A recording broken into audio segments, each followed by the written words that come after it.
Nous sommes le lundi 18 décembre, bienvenue à tous. C'est l'heure de l'information sur RTI 1. La route Y4, la sortie est d'Abidjan, le 4e pont, les infrastructures dédiées aux bus rapides transit, autant de chantiers visités ce lundi par le Premier ministre.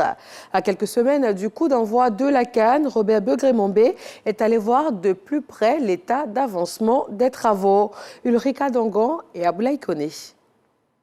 À quelques semaines de la livraison programmée de la Y4 et du 4e pont d'Abidjan, le Premier ministre s'est rendu sur les différents chantiers.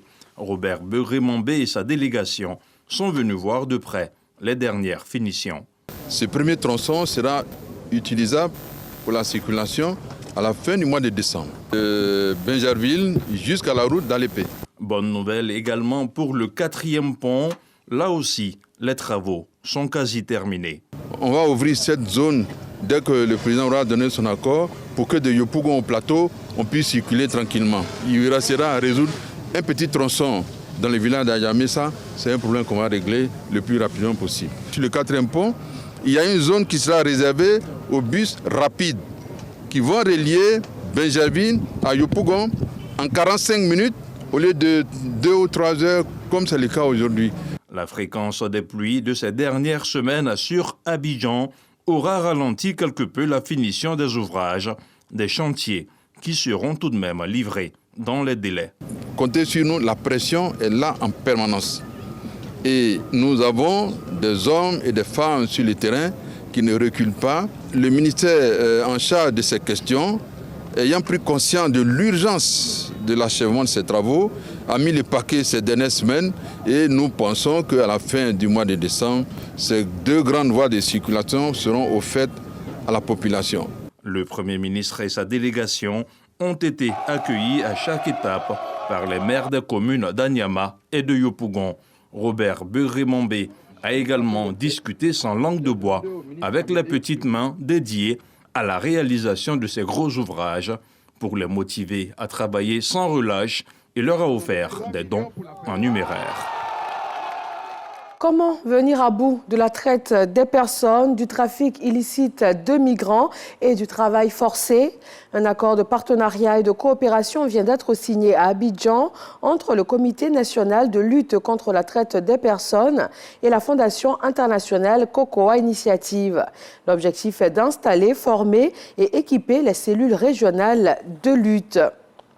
Comme toutes les différentes régions du pays, le Béquet n'est pas épargné par le changement climatique, un phénomène qui a d'ailleurs d'énormes répercussions sur les écosystèmes, l'environnement et la santé des populations, particulièrement en saison sèche, surtout avec l'harmattan.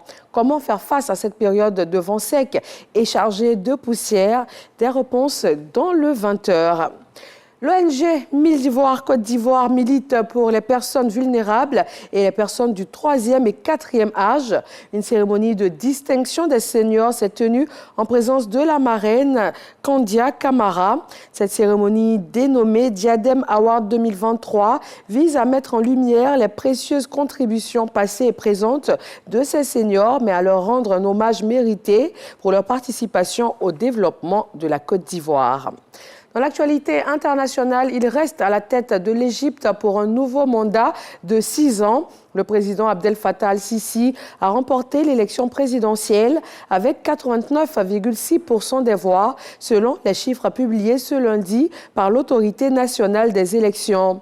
Le taux de participation, lui, atteint 66,8% des voix. Le président sortant avait face à lui 3 candidats. Azem Omar, chef du Parti populaire républicain, et deuxième du scrutin avec seulement 4,5% des voix. Farid Zaran, chef d'un parti de gauche, et Abdel Sanad Yamama, le chef du parti de centre-droite.